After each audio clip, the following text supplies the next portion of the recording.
దేశ రాజధాని ఢిల్లీలో అసెంబ్లీ ఎన్నికలు జరగనుండటంతో రాజకీయాలు హీటెక్కాయి. మొత్తం 70 అసెంబ్లీ స్థానాలకు 719 మంది అభ్యర్థులు బరిలో ఉన్నారు.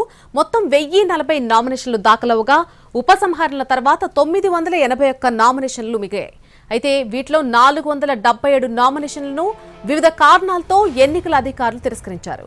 దీంతో మొత్తం 719 మంది అభ్యర్థులు బరిలో ఉన్నారు.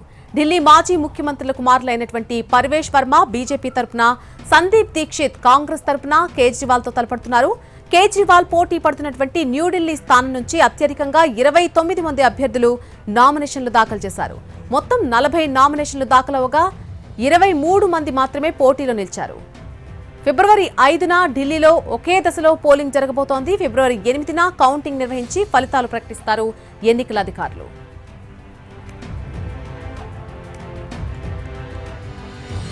ఇక ఎన్నికలకు మరొక 15 రోజులు మాత్రమే ఉండడంతో ప్రధాన పార్టీలన్నీ హోరాహోరీగా ప్రచారం చేసేస్తున్నాయి. ఇప్పటికే మేనిఫెస్టోలో ఢిల్లీ ప్రజలకు ఉచితాలు, వరాల జల్లులు కురిపించేశాయి.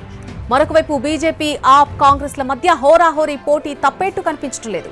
పార్టీలన్నీ ప్రచారాన్ని ఉధృతం చేసేందుకు సిద్ధమవుతున్నాయి.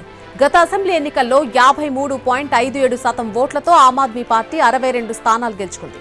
38.51% ఓట్లతో బీజేపీ 8 స్థానాలకే పరిమితమైంది. 4.26% ఓట్లతో కాంగ్రెస్ ఒక్క సీటు కూడా గెలుచుకోలేకపోయింది.